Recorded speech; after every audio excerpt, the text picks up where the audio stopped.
Bonjour messieurs, d'abord je vais vous présenter les membres du CODERAIL qui souhaitent nous parler du ferroviaire ce matin. Alors à mes côtés, Christian Penin qui est président du CODERAIL, Patrice Pajot qui est membre du bureau, René Landon qui est membre du bureau et moi-même qui suis le secrétaire du CODERAIL. On vous a à maintes reprises sollicité pour parler du ferroviaire à Montluçon. Et bien aujourd'hui, et on s'en excusera même pas, c'est toujours pas pour vous annoncer de bonnes choses, puisque on craint que la situation qui est déjà assez dramatique, qu'elle ne se détériore encore davantage. On a pu entendre sur vos antennes ou lire dans vos colonnes des dernières informations concernant le rail, et notamment Montluçon-Paris, où je crois que c'était à l'occasion des vœux de M. le député qui annonçait l'arrivée d'un nouveau matériel sur Montluçon-Paris, annonce qui devait être faite par le ministre en personne. Alors, on ne va pas se plaindre, nous, au CODERAIL, qui est l'arrivée d'un nouveau matériel moderne sur Montluçon-Paris, d'autant que c'est nous qui en avions fait la proposition déjà il y a plusieurs années au ministre lui-même, et donc tant mieux s'il y a un nouveau matériel, mais par contre ça pose quelques questions, et ces questions-là nous les avons posées à M. le député, et on vous donnera la copie de la lettre que nous lui envoyons, parce qu'on aurait besoin de quelques précisions. D'abord, à quelle date pourrait prendre cette affectation de nouveaux matériels sur Montluçon-Paris, et puis sur le temps de trajet qui est annoncé, c'est-à-dire de 20 minutes à une demi-heure entre Montluçon et Paris, nous souhaiterions savoir, nous, si sur ce gain de temps de 30 minutes, est-ce que c'est sur les 3h50 du vendredi soir? Est-ce que c'est sur les 3h20 du temps moyen Montluçon-Paris? Est-ce que c'est sur les 3h08 du trajet le plus rapide en ce moment? Ou est-ce que c'est sur les 2h58 qu'on mettait en 1988 pour aller de Montluçon à Paris? Il me semble que ce sont des questions importantes et qui mériteraient d'avoir une réponse assez rapide. Par ailleurs, on tient à rappeler que c'est les caractéristiques d'une ligne qui fixent la vitesse du train, et non pas les performances du moteur, même si elles s'avéraient beaucoup plus bien supérieures. Cela veut dire que le gain de temps entre Montluçon et Paris, il ne se fera aussi que par la modernisation de la ligne. Et nous proposons au CODERAIL que cette modernisation, elle intervienne par la mise à double voie, voire par l'électrification. Après, ensuite, qu'il y ait du matériel performant, bimode par exemple, ou peut-être tout électrique si c'était fait, entre Montluçon et Paris, on est tout à fait d'accord. Mais on écrit aussi au député pour lui dire que, bon, ça c'est le point important entre Montluçon et Paris, mais nous sommes aussi inquiets sur l'avenir de Bordeaux-Lyon. Pourquoi? Parce que c'est une relation de bout en bout qui n'est plus assurée depuis la troisième année, pour la troisième année consécutive, notamment entre Limoges et Lyon, que le projet Macron qui arrive en discussion à l'Assemblée nationale aujourd'hui prévoit la libéralisation des dessertes autocars sur les grandes distances, et il se trouve que dans l'étude d'impact qui a précédé la loi Macron, on parle de Bordeaux-Lyon comme étant un exemple de transfert sur route possible. Et puis récemment, Guillaume Pépi, dans l'avis du rail, dit que Bordeaux-Lyon, c'était l'exemple sans doute le plus probant de transfert sur route avec la mise en place de la libéralisation. Donc ça, ça nous inquiète, bien sûr, d'autant que ces annonces-là sont faites sans connaître encore les conclusions de la nouvelle commission des trains d'équilibre du territoire, puisqu'on a un Auvergnat qui siège dans cette commission, c'est Luc Bourduge, en tant que vice-président des transports d'Auvergne, mais peut-être aussi parce que l'Auvergne compte 7 lignes trains d'équilibre du territoire, dont Montluçon-Paris et dont Bordeaux-Lyon. Donc on aurait peut-être pu attendre les conclusions de cette commission pour prendre des décisions qui nous paraissent un petit peu hâtives. Alors, cette commission, elle a commencé à se réunir, mais elle rendra ses véritables conclusions en juin, de manière à ce que ces conclusions puissent être appliquées au prochain service SNCF, c'est-à-dire au mois de décembre 2015, pour mise en place pour 2016. Le nom de cette commission, c'est... Alors, c'est la commission Avenir des trains d'équilibre du territoire. Et elle est présidée par le député socialiste Duron, qui avait déjà présidé la commission 21. Mobilité 21. Et la conclusion de cette commission, c'est en juin. C'est ce que vous disiez? Comment? La conclusion de cette commission? Alors voilà, ils doivent rendre leurs conclusions, éventuellement leurs préconisations, en juin, de façon à pouvoir appliquer leurs conclusions pour le service 2016. Donc on aurait pu attendre les conclusions de cette commission, qui est chargée par le ministre, et notamment c'est écrit dans la lettre d'émission du ministre, d'évaluer la pertinence des dessertes TET par rapport aux dessertes TER. C'est-à-dire que voir si certaines dessertes font doublon, mais aussi de revoir le périmètre de chacune. Sans oublier que l'alternative routière doit être explorée dans tous les cas. C'est-à-dire qu'il n'y a pas de fumée sans feu. Il y a un certain nombre d'annonces qui arrivent en ce moment. Vous savez, depuis l'abandon de l'écotaxe jusqu'à maintenant, en fait, il y a un lien entre toutes ces annonces et toutes ces pseudo-décisions qui font que, aujourd'hui, dans un contexte de réforme du ferroviaire, la SNCF, qui s'est consacrée pendant beaucoup d'années uniquement au développement des lignes TGV, aujourd'hui n'a pas l'intention, parce que sans doute elle n'en a pas les moyens, c'est vrai, n'a pas l'intention de développer les dessertes d'équilibre du territoire pour se consacrer sur le TGV, bien entendu, et ensuite essaierait de transférer ce qui a été fait pour le TER, certaines dessertes TET aux régions. Régions actuelles et régions nouvelles.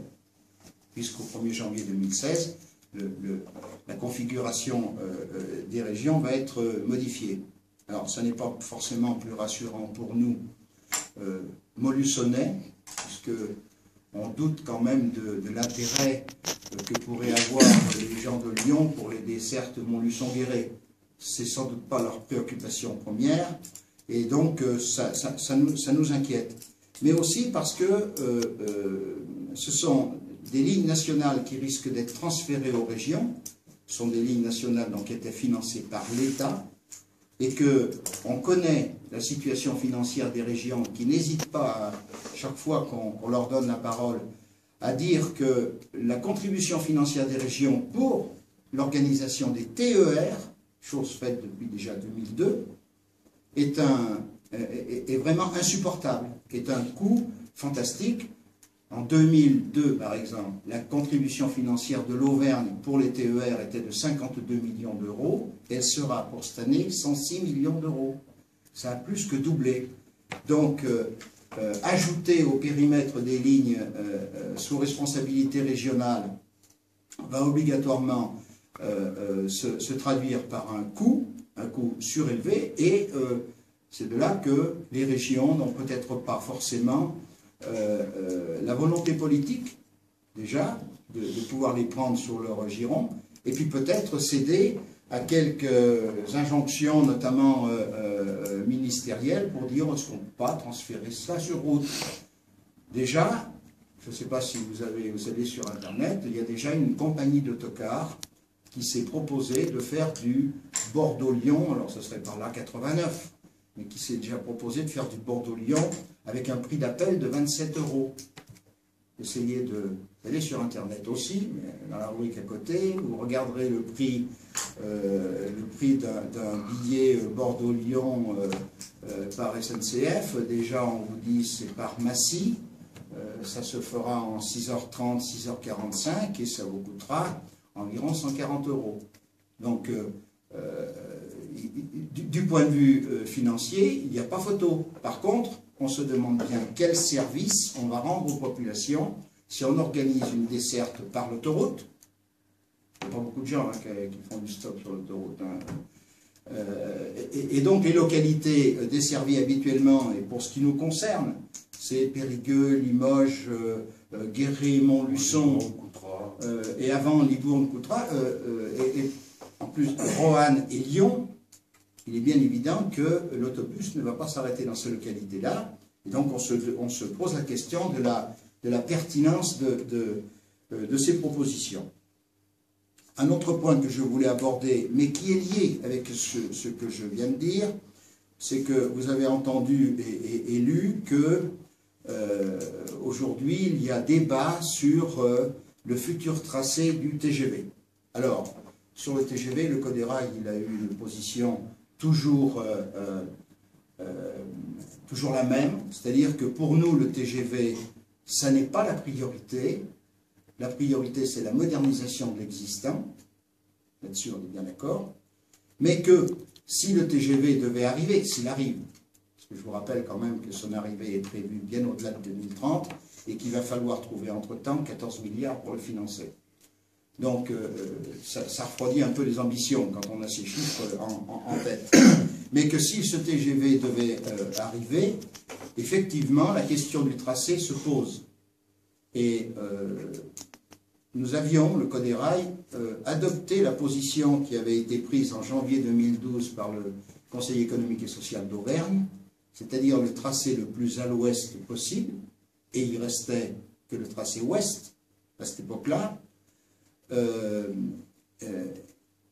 qui desservait à la fois Orléans, Bourges, Vierzon, et on demandait une inclinaison du tracé pour aller jusqu'à Saint-Germain-des-Fossés.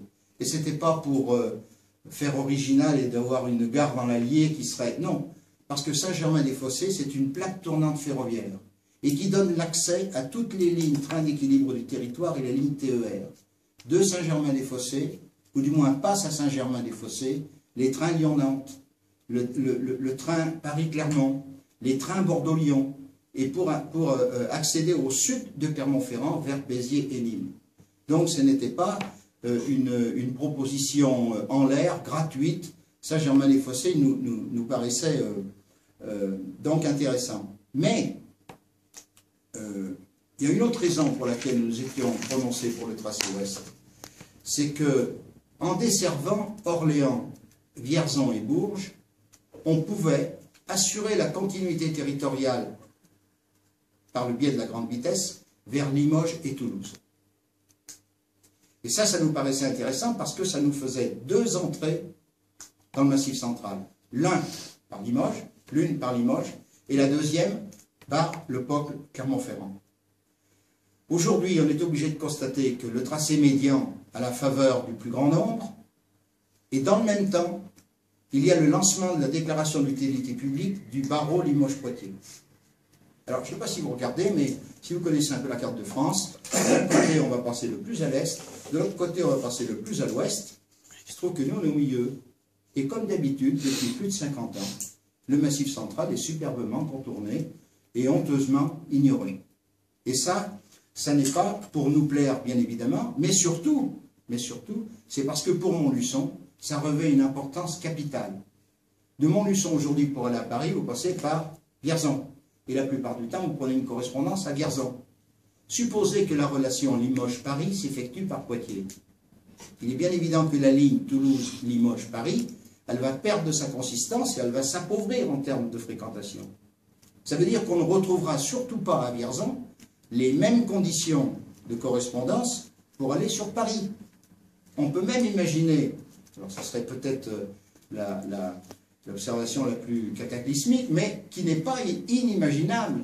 Ça veut dire que de Limoges à Paris, plutôt d'avoir une relation directe, dans ce schéma-là, on aurait une succession de dessertes TER qui pourraient être Limoges-Châteauroux, ensuite Châteauroux-les-Aubrais, Vierzon, ensuite Vierzon-les-Aubrais, et ensuite les Aubrais-Paris. Et nous, de Montluçon, en arrivant à Vierzon, eh bien, on attendrait tranquillement un TER qui veuille bien passer, on ne sait pas trop à quelle heure, et peut-être changer 2 ou 3 fois pour aller à Paris. Moi, je suis catastrophé de voir la position de certains organismes qui aujourd'hui représentent le Massif central et qui prennent cette décision sans avoir cette hauteur de vue qui demande qu'on examine l'aménagement du territoire autrement que par la desserte de son précaré. Il faut regarder ça globalement. Ce qui veut dire que quand on se prononce pour le tracé médian, et qu'on oublie qu'il y a une DUP sur Limoges-Poitiers, ça veut dire qu'on se fout complètement, alors non seulement du territoire montluçonnais, mais qu'on se fout complètement de la desserte du Massif central. Or, il se trouve que le président du conseil régional d'Auvergne, c'est lui qui préside le comité de Massif central. Il se trouve que les élus du conseil général de l'Allier, c'est eux qui sont à l'initiative des dossiers sur la ruralité, et on ne s'occuperait pas du territoire Massif central, mais il sait bien de la ruralité du territoire Massif central, il me semble. Donc il y a des incohérences qu'on tient à dénoncer, et que, une fois de plus, on n'a pas suffisamment de recul pour pouvoir juger la desserte de l'espace central en fonction aussi de nos dessertes locales. Un des derniers points que je voulais, parce que ce n'est pas tout à fait le dernier que je voulais évoquer, c'est la gare de Montluçon. Alors, il y a une page très intéressante. Alors, sachez que nous y sommes pour rien, ce n'est pas le Coderail qui parle de la gare de Montluçon aujourd'hui dans la montagne. Il se trouve que, heureuse coïncidence, parce que nous aussi on a à dire sur la modernisation de la gare de Montluçon, mais pas tout à fait celle-là, puisque là il s'agit de la réflexion des voies. Nous parlons de la modernisation de la gare de Montluçon en termes de pôle d'échange intermodal. Il faut savoir que Montluçon n'a jamais été candidat, c'est comme ça, hein, c'est un constat, n'a jamais été candidat pour l'élaboration d'un PEI, qu'on appelle le pôle d'échange intermodal, qui était à l'époque, du moins qui pouvait bénéficier de crédits très intéressants à la fois de la région, mais aussi de l'État, à l'intérieur du contrat de plan, du CPER. Il se trouve que la nouvelle mouture, les CPER nouvelle génération, ne pourront plus permettre cette chose-là. Ça veut dire qu'à Montluçon, si on veut moderniser et vraiment installer un pôle intermodal à Montluçon, on peut encore le faire, mais uniquement par l'intermédiaire de fonds européens, à l'intérieur du Fonds social européen. Je dis que la question est urgente. Sinon, on n'arrivera jamais à moderniser la gare de Montluçon, mais la moderniser, oui, l'intermodalité, mais aussi la moderniser à l'intérieur. Il y a un petit article pour les gens à mobilité réduite aujourd'hui sur la montagne. Écoutez, je crois que dans d'autres gares, parce que les PEI ont été installés à Vichy, ont été installés à Rion, ont été installés à Moulins, ont été installés un petit peu partout, à Montluçon pas. Il y a besoin d'un ascenseur. Et comment voulez-vous faire traverser les voies à des gens en mobilité réduite? Mais ça n'est pas du luxe, c'est la normalité. J'en finirai pour vous dire que le Coderail, dans ce contexte-là, à la fois de réforme ferroviaire et de prise de décision aussi incohérente que surprenante, soutient et participera, comme le demande la Convergence nationale rail, dont le Coderail est adhérent, soutient la manifestation du 29 janvier à Paris, où l'on tient à peser sur ce que sera, au final, la desserte, la réforme du ferroviaire. Donc nous soutenons et nous participerons, le Coderail, avec notre identité, à cette manifestation à Paris le 29. Et enfin, je terminerai pour vous dire que notre Assemblée Générale annuelle se tiendra le 7 mars, ici, dans ces locaux, et que vous y serez bien évidemment invités, comme à l'habitude. Voilà maintenant mes collègues, s'ils souhaitent intervenir sur tel ou tel point, et si vous avez des questions, surtout, ne vous gênez pas. Je veux rajouter simplement une petite chose sur les lignes TET, pour donner un ordre de grandeur, c'est qu'il y avait 35 lignes TET, et que, bon, elles seraient réduites dans le futur à 12 lignes TET, c'est-à-dire un tiers. Voilà, et puis alors avec des explications qu'a donné Daniel au niveau de ces lignes qui pourraient être prises ou pas par les conseillers régionaux. Voilà, mais et puis aussi au niveau de la modernisation de la gare, un petit rajout, c'est que cette gare, elle a été dernièrement rénovée en 1986.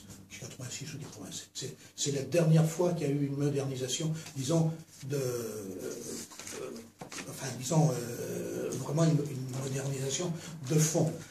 Et aussi une chose qui est paradoxale quand même sur le site de Montluçon, c'est que vous avez Montluçon-Rimard qui est avec 2 ascenseurs et la gare principale qui est toujours avec les escaliers. Voilà, alors je trouve qu'au moins impératif, c'est qu'il y ait au moins un ascenseur sur le quai 1 et un ascenseur sur le quai 2. Ces fameuses voies qui vont être rénovées, mais c'est les voies, c'est pas la gare. Voilà. Alors c'est tout ce que je voulais rajouter, simplement. Le pôle d'échange intermodal, à part des ascenseurs, il pourrait permettre quoi? Alors, oui. C'est le pôle d'échange intermodal, c'est de trouver l'un à côté de l'autre, si vous voulez, à la fois les arrivées du train, les arrivées et les départs de bus, mais aussi qu'ils soient départementaux, qu'ils soient urbains, mais aussi avec tous les moyens de déplacement que compte trouver un voyageur quand il débarque dans une gare. Aujourd'hui, si vous arrivez à la gare de Montluçon, vous voulez vous rendre à l'hôpital, à la Sécu, ailleurs, au MUPOP, ou même à la limite à la cité administrative, vous faites comment? Ça veut dire que tous les modes de transport sont rassemblés dans un même lieu de façon à faciliter la mobilité des gens. Et donc, nous, dans notre esprit, on souhaiterait que la gare, elle redevienne, parce qu'elle l'a été passé un temps, mais elle l'est beaucoup moins actuellement, elle redevienne le diffuseur. Vous savez, à Clermont-Ferrand, c'est fait depuis peu de temps. Il a été inauguré il y a quelques semaines. Clermont-Ferrand, ils viennent de s'apercevoir qu'ils ont fait une erreur, sans doute historique, qui sera peut-être réparée, c'est que le tram ne passe pas à la gare. C'est surprenant, mais c'est comme ça. Ben, nous, c'est pareil à Montluçon. Alors, je sais qu'il y a eu des essais effectués il y a quelques années, mais on souhaiterait aussi que, par exemple, les bus puissent passer beaucoup plus à proximité de la gare qu'ils ne passent sur le boulevard, mais qu'on retrouve tous les moyens de transport à proximité de la gare. Et cette possibilité, elle a été jugée tout à fait importante dans le cadre des dossiers d'intermodalité et bénéficiait de financements très préférentiels avec des crédits importants. On craint que Montluçon ne perde le bénéfice de ces financements qui viennent de l'extérieur parce qu'on s'y serait pris trop tard. Ce qui assurerait, avec ce que je vous ai dit par ailleurs, c'est-à-dire l'arrivée des bus et peut-être le caractère plus national de Bordeaux-Lyon ou de Montluçon-Paris, parce que ça, c'est pas évident, ça serait peut-être trop tard. Donc, à mon avis, il faut faire vite. Moi, je voudrais aussi dire un coup de gueule quand même. C'est que, vu ce qui se passe, grosso modo, on va avoir un mode de transport, un pour les gens aisés et un mode de transport pour les gens qui n'ont pas d'argent. C'est-à-dire que, pour reprendre ce que Daniel a dit au niveau des bus, ceux qui pourront se payer le train, eh bien, ça sera un mode de transport pour les gens entre guillemets privilégiés, et puis les autres, eh bien, ils prendront le bus. Et quand on sait... En même temps, le train est aujourd'hui déjà un mode de transport pour les privilégiés. Oui. Ça permet juste d'avoir, pour les gens qui ont moins d'argent, ça permet juste d'avoir un autre mode de transport, même si on peut le regretter. On peut le regarder comme ça. Mais enfin bon, moi, je dis quand même que ça sera disons, on n'aura plus à choisir, puisque d'abord, le train, si ceux qui l'auront, par exemple, ça sera pour, par exemple, le TGV, bon, ils prendront le TGV, mais ceux qui ne pourront pas utiliser le TGV pour toujours cette question de coût, bon, ben, moi je trouve que c'est quand même déplorable qu'on se rabatte sur un bus, même si on dit que c'est un moyen de substitution. Mais je doute quand même que ces lignes doublent systématiquement un train. Moi, je doute que les lignes de bus fassent ça, parce que c'est quand même des entreprises, et s'ils ont que simplement un ou deux clients, comme on voit certaines fois, je ne sais pas qui paiera ça, hein, mais je pense qu'elles ne subsisteront pas longtemps, ces lignes. La question, c'est qu'elles ne donneront pas du tout le même service, parce que quantitativement, Un bus pour emmener 50 et 60 personnes, un train beaucoup plus. Donc le jour où il va arriver un peu plus de 60 personnes, ils resteront à quai sur la partie de pas. Ça, c'est un des points. L'autre, il l'a souligné tout à l'heure, c'est que ces autobus, ils s'arrêteront nulle part. Donc la desserte du territoire, comment eh bien, les gens de Lyon ou de Bordeaux pourront effectivement, eux, avoir un moyen de transport relativement moins onéreux que ce qui existe à l'heure actuelle. Cela dit, ceux qui seront au milieu, ils n'auront rien du tout. Ça, c'est le problème. Un des plus gros problèmes. Il y a un élément à rajouter aussi par rapport à la mise en place d'autocars. C'est pas nouveau qu'il y ait des lignes SNCF où on a substitué par une desserte autocar. C'est pas nouveau. Il y a eu des études de fait, et des études sérieuses, pas le Coderail qui les a menées, donc les conclusions ne sont pas de nous. Et ces études sérieuses disent qu'il a été constaté que lorsqu'il y avait une ligne substituée sur route, il y avait 40% de la clientèle qui prenait le train qui ne se reportait pas sur le bus. Et l'élément primordial qui est avancé pour dire ils vont mieux des bus, c'est qu'on considérerait, alors surtout chez nous, qui avons peu de lignes électrifiées, on considérerait que le bilan carbone de l'autocar est bien meilleur que celui du train. Alors ça peut être vrai sur une certaine distance, mais sur une desserte qui a été substituée, les 40% qui prennent leur voiture particulière, qui ne reprennent pas le bus qui est censé remplacer le train, il faut donc ajouter au bilan carbone de l'autobus le bilan carbone des 40% qui vont prendre leur voiture particulière. Et dans ces cas-là, parce qu'il y a eu des études de fait dans certains secteurs, on arrive à un bilan carbone à peu près équilibré. Et pourquoi ces gens-là ne se reportent pas sur la desserte autobus? Pour deux raisons essentielles. La première, c'est qu'on conçoit tout à fait d'arriver dans une gare et de changer de mode. Ça n'est pas la même chose d'être dans sa voiture et on peut monter dans un train.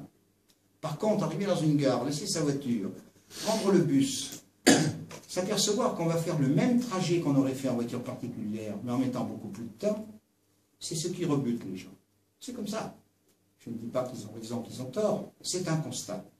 Donc, la solution de facilité, financièrement parlant, la solution de facilité pour les autorités organisatrices de transport, qu'il s'agisse de la région, de l'État ou d'autres, effectivement, c'est de mettre un bus et après on a la conscience tranquille. Sauf que ça ne rend absolument pas, comme le disait Patrice, le même service et qu'on veut bien comparer les cours, bien comparer les bilans comptables, et on s'apercevra qu'il n'y a pas tant de différence que ça.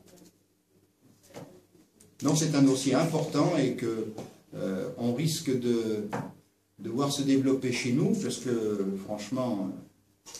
Et notamment la région Auvergne est en difficulté, parce qu'on oui. peut craindre que Clermont-Ferrand devienne un cul-de-sac, c'est-à-dire qu'on ne pourra pas aller au-delà. Puisque dans le même ordre d'esprit, on va voir fermer la ligne Clermont-Nîmes de l'ancien Sevenol, on va voir fermer Clermont-Béziers, on va voir fermer peut-être Clermont-Lyon par tiers, enfin, on va être d'un seul coup complètement dans un cul-de-sac. Sur l'Allier, ça va être identique. Nous, on ne pourra pas aller jusqu'à Bordeaux. Lyon-Nantes, déjà, depuis quelques années, on a considérablement rétréci l'offre sur cet axe transversal. Ça va jusqu'à Tours maintenant. C'est même plus Lyon-Nantes, c'est Tours. Et qui passe par Paris-Mégane, donc il passe la plupart du temps même plus par l'Allier aujourd'hui. Donc je ne sais pas comment on va redresser l'Auvergne. Si on enclave un peu plus, il faut quand même rappeler que la construction du chemin de fer au XIXe siècle et début du XXe siècle a été extrêmement importante dans le Limousin, l'Auvergne, et a permis de désenclaver les régions. Aujourd'hui, on est en train de faire marche arrière, on est en train de réenclaver un peu plus ces régions. Et ce n'est pas le réseau autoroutier qui a fait que, par exemple, Montluçon a retrouvé de sa grandeur. Aujourd'hui, je crois qu'on est pour l'agglomération 38 000 habitants, 38 500, quelque chose comme ça. On a été près de 60 000, il me semble. Ce n'est pas l'autoroute qui a fait qu'on a désenclavé Montluçon. Hein. On peut même rajouter rien sur ce plan de la démographie. Dans la période de déclin du ferroviaire qui a commencé dans les années 70 jusqu'à aujourd'hui, bien dans la même période, Montluçon a perdu 18 000 habitants. Alors, ce serait peut-être un peu osé de dire c'est à cause du train, mais ça y a quand même sérieusement contribué. Sérieusement contribué. Lorsqu'il n'y a plus de service public sur les C'est un agglomérations. cercle vicieux aussi, comme Oui. le perd des habitants, on Tout à perd fait, tout à fait. l'attraction. Bien sûr. Mais tout est lié. Bien sûr. Pour la DUP Limoges-Poitiers, je ne suis pas trop au Oui. courant. Je peux trouver ça sur Internet. C'est. Alors, pour vous expliquer, Ouais, allez-y. le barreau, l'annonce, du moins le désir de faire un barreau à grande vitesse Limoges-Poitiers, c'est un projet qui a été lancé et qui a des appuis présidentiels importants. Mais des appuis présidentiels même avant que François Hollande n'ait été élu. Ça doit être filmé. Hein, Madame Chirac était pour ce dossier Poitiers-Limoges, c'est-à-dire une... président. Non, mais son mari l'était. Et donc, Poitiers-Limoges serait une antenne de la ligne à grande vitesse Paris-Bordeaux. Et donc, les élus limousins, pas tous, les élus limougeaux surtout, parce que les élus creusois sont vent debout contre cette annonce. On dit, après tout, pour aller à Paris, Toulouse, Limoges, Paris, est-ce que ça sera modernisé? On n'en sait rien. En fin de compte, est-ce que ça ne serait pas mieux d'aller plus rapidement, pour rejoindre Paris, hein, d'aller vers Poitiers? Alors, il faut moderniser 110 km de ligne, ça va coûter près de 2 milliards. La Cour des comptes et la commission Duron, pas celle qui s'est mise en place, mais la précédente, ont trouvé ce projet complètement absurde et surtout économiquement pas viable, et que ce n'était certainement pas un projet d'aménagement du territoire. Donc, il y a un certain nombre d'élus, de collectifs de défense, d'usagers, de cheminots, qui plaident pour la modernisation de Toulouse-Paris contre ce barreau Limoges-Poitiers. Et contre toute attente, alors que les discussions étaient en cours, voilà qu'on vient, il y a 2 semaines, c'était le 11 janvier, au moment des attentats, on vient de décider de lancer la déclaration d'utilité publique de Poitiers-Limoges, alors que personne s'y attendait. On se demande bien pourquoi. Vous savez, ça me fait penser, toute proportion gardée, à la décision, là encore avec des appuis présidentiels évidents, de faire la 89 plutôt que de faire la RCEA. La 89, l'autoroute A89, elle améliore vraiment les temps de parcours entre Saran et Chamalières, si vous voyez ce que je veux dire. Mais par contre, pour se rendre de Bordeaux à l'est de la France, demander aux routiers et aller faire un tour sur la RCEA, ils passent ici, ils ne prennent pas la 89, pour plusieurs raisons. D'abord parce qu'ils ne vont pas à Lyon. La deuxième raison, c'est que l'autoroute A89, elle est à 900 mètres d'altitude. Ici, la RCEA, elle est qu'à 500 mètres. Et l'hiver, il vaut mieux passer à 500 mètres qu'à 900. Pour toutes ces raisons. Et puis ensuite, c'est l'itinéraire. C'est que quand vous prenez la RCEA, bien vous allez sur Mâcon, vous allez sur Chalon-sur-Saône, et vous allez ensuite vers l'est de la France. Eh bien, on a pris cette décision, là aussi, contre toute attente, contre l'intérêt général, de faire une autoroute, dont je ne discuterai pas forcément si elle était complètement inutile, c'est pas ce que je dis, mais la priorité, c'était la RCEA. Eh bien là, c'est exactement pareil. On va sans doute faire passer, on risque de faire passer l'urgence dans le barreau Limoges-Poitiers, alors qu'il y a une ligne, train d'équilibre du territoire, qui va de Paris à Toulouse et même en Espagne, parce qu'elle a sa continuité jusqu'en Espagne, qui fait un petit peu plus de 100 km, et on va la laisser péricliter, on va peut-être même l'abandonner uniquement pour servir quelques-uns à Limoges. Ils ont eu des opposants, ils avaient un slogan, le train pour tous plutôt que le train de quelques-uns. Et ça, c'était un slogan qui mériterait qui pourrait être appliqué dans différents endroits. C'est vrai que ce barreau Limoges-Poitiers, comme je vous expliquais tout à l'heure, il donne de la force. Il donne de la force au choix du tracé médian par nos élus à nous. Il donne de la force. Et ça, c'est complètement aberrant. C'est pour ça qu'on vous en parle aujourd'hui, même si les points presse du Coderail n'étaient pas forcément toujours axés vers la grande vitesse, parce que, comme on vous l'a dit tout à l'heure, on préfère la modernisation de l'existant. Et pour vous reprendre votre raisonnement de tout à l'heure, vous craignez que ce barreau Poitiers-Limoges désaligne le POLT et donc permet Bien entendu. Mais c'est évident. C'est évident. Il va déshabiller le que POLT. ça nous désavantage entre Montluçon et Paris. Mais pas que nous. C'est la mort de la ligne. Pas que nous. Regardez les gens d'Orléans.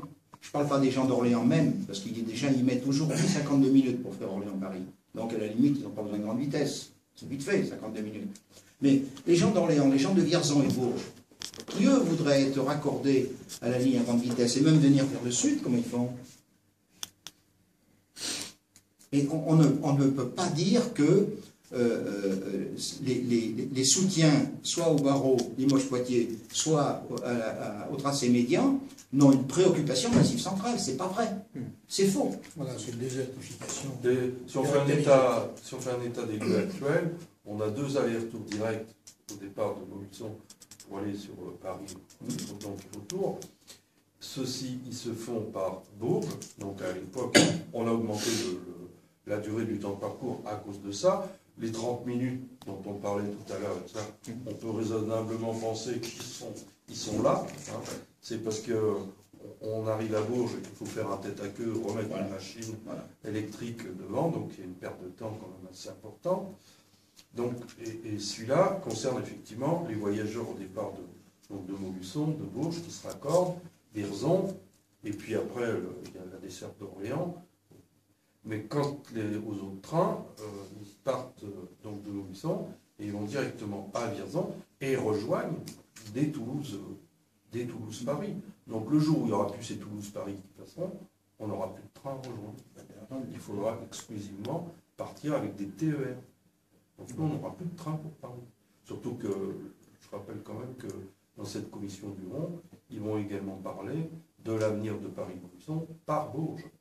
Parce que les mêmes qui, à une époque, nous ont dit que c'était mieux de passer par Bourges, même si on perdait du temps, ça permettait une optimisation meilleure donc, des trains pour Paris. Ce sont les mêmes aujourd'hui qui nous disent que c'est beaucoup trop long, c'est pas favorable de passer par là. Donc à un moment, je crois surtout qu'on veut déshabiller, détricoter tout le maillage qui existe en France, parce que RFF est endetté, parce que la SNCF est endettée, et qu'on ne sait plus quoi faire. Et on se consacre uniquement à... Cette question du financement, elle est parce que c'est l'argument qu'on nous dit. On a dit, mais attendez, le train c'est trop cher. Vous l'avez dit tout à l'heure, hein, le train c'est cher. Bon. D'accord. Et donc on a un problème de financement. C'est l'État qui dit ça. Et la SNCF.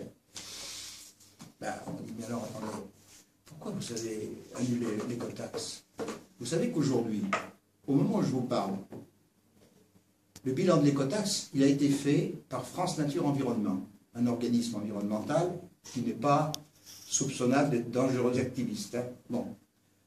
Aujourd'hui, c'est un petit peu plus de 985 millions d'euros de manque à gagner pour l'État entre le 1er janvier 2014, où elle devait être mise en place, jusqu'à aujourd'hui. Presque 1 milliard. Presque 1 milliard. Et les seules choses qu'on nous annonce pour effectivement pérenniser le réseau ferroviaire, c'est dans la réforme ferroviaire, qui n'est pas financée. Les seules choses qu'on nous annonce, c'est une diminution des services, une fermeture de guichets, diminution du personnel, transfert aux régions qui ne pourront plus payer. C'est que ça. Les transferts par autocar. C'est ça qui va désendetter. Je vous rappelle que la dette, parce que Naël n'a pas changé, hein, la dette du système ferroviaire, elle est toujours de un petit peu plus de 40 milliards d'euros. Il y a même des économistes qui disent que si on ne fait rien, en 2020, elle sera de 60 milliards d'euros. Tout augmente. Mais le scandale en plus de mettre des lignes autocars, c'est que la SNCF, avec le système ID-Bus, elle a mis en place des lignes d'autocars au départ de Paris pour des liaisons internationales. Et le bilan est tellement bon et tellement flatteur qu'on va continuer. Vous connaissez le bilan de ID-Bus pour 2013? Déficit 25 millions d'euros. Déficit, entendez bien, Vous ne l'avez pas entendu ni sur TF1, ni sur... ça a apparu, on le sait, nous, déficit de IDBus, 25 millions d'euros pour un an. Et donc c'est tellement bien qu'on va continuer. Mais attendez, on marche sur la tête, là. On marche sur la tête. On se demande qui est à la tête de tout ça. Je regrette, c'est l'État. C'est l'État. Ça pose vraiment question.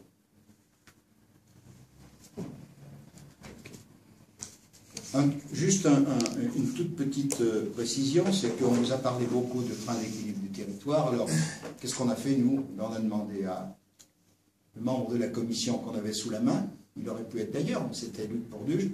On l'a rencontré, on lui a demandé un peu comment ça se passait, il nous a expliqué, défini la liste des membres de la commission, il nous a dit à peu près ce qu'il comptait faire, c'est-à-dire auditionner pas mal de gens qui s'intéressent au dossier ferroviaire, au dossier transport, mais on lui a remis aussi nos propositions. Et qu'on souhaiterait surtout, la chose essentielle, c'est qu'on souhaiterait que Montluçon-Paris et Bordeaux-Lyon conservent leur statut de ligne nationale, de façon à ce qu'elles ne soient pas transférées aux régions qui ne pourront plus les assumer financièrement. On parle beaucoup, avez-vous des questions? Et cette ligne Bordeaux-Lyon est quand même fermée depuis 2 ans. 3. Pour la troisième année. Troisième année. La troisième année. Et quand on nous questionne, RFF qui n'est plus RFF, puisque depuis le 1er janvier, il a changé de dénomination, mais enfin bon, c'était eux qu'on a questionné, et toutes les fois, on nous raconte que cette ligne n'est plus ouverte pour des raisons de travaux.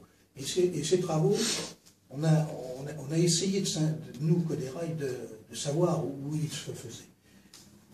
Et on ne l'a pas trouvé. On a questionné d'ailleurs le vice-président du Borduge.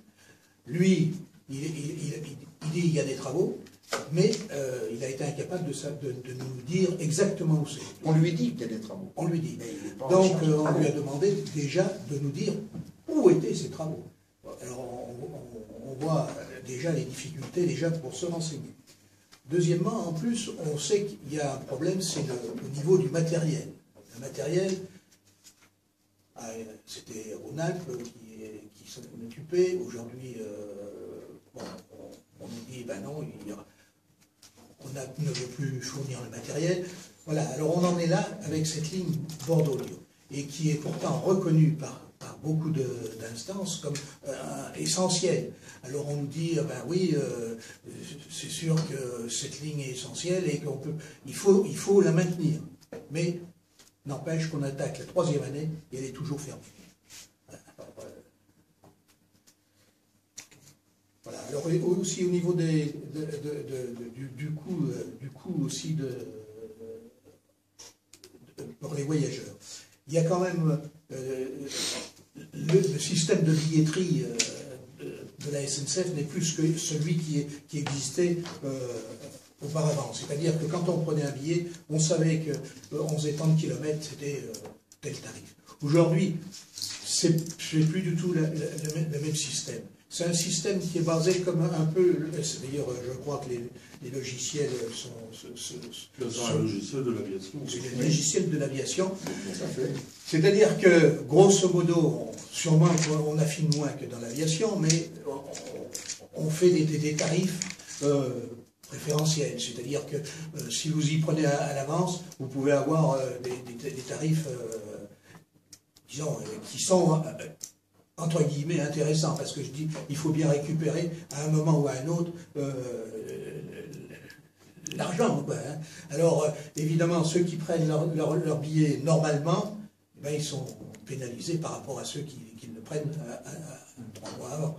Voilà. Alors, c'est pour dire qu'il y a, par rapport au bus, hein, c'est pour ça que je dis que le bus, si on le prend, on ne va pas le prendre 3 mois à l'avance puisqu'on ne fait pas de réservation. C'est pour ça qu'on peut dire que ça sera le système, le transport du pauvre, entre guillemets. Tout à l'heure, sur le tracé, la LGV, vous prononcez sur la tracé ouest? Tracé ouest. Ouais. Oui, le tracé ouest. Celui qui D'ailleurs, passe. D'ailleurs, tout le monde s'était prononcé pour le tracé ouest, y compris le Conseil général de l'Ain, qui aujourd'hui fait volte-face et qui est maintenant favorable au milieu. Alors, le conseil régional, c'est pas tout à fait ça. Non, c'est Souchon. C'est le président, les propos de mais le Souchon. conseil régional d'Auvergne se prononcera, Ah oui. je crois, le 3 février, en session normale. Mais c'est vrai que beaucoup de gens avaient soutenu le tracé ouest. Aujourd'hui, alors à la limite, on pourrait comprendre, pas comprendre, mais on dirait, tiens, si en Auvergne on se rabat sur le tracé médian, c'est peut-être aussi pour coller avec la position de Rhône-Alpes. Mais sauf que le tracé ouest, il ne change rien pour Rhône-Alpes. Il ne change rien du tout. Vous pouvez regarder tous les schémas. Vous allez sur RFF, POC, POCL, sur Internet, vous aurez tous les schémas de RFF qui a mené l'étude. Que ce soit le ouest ou le médian, pour Rhône-Alpes, ça ne change strictement rien. Donc, à la limite, pourquoi le médian? Tout simplement parce que, comme depuis des lustres et des lustres, on équipe l'Est, on équipe l'Ouest, et puis au milieu, il ne faut surtout pas y passer, parce qu'il n'y a rien à y faire, et puis qu'il y a des ploucs, et puis qu'en fin de compte, le Massif central, c'est considéré comme un écueil infranchissable. Ben, allez voir en Suisse comment ça se passe. Les trains ils vont jusqu'à 2500 mètres d'altitude sans aucun problème. Et nous, on a connu l'époque, moi j'ai connu l'époque, je suis ancien cheminot, j'ai connu l'époque où on allait au Mont d'Or et on franchissait le Lioran avec 50 cm de neige sans aucun problème. Et aujourd'hui, ça serait plus facile avec des bus. Bon, soit, on verra.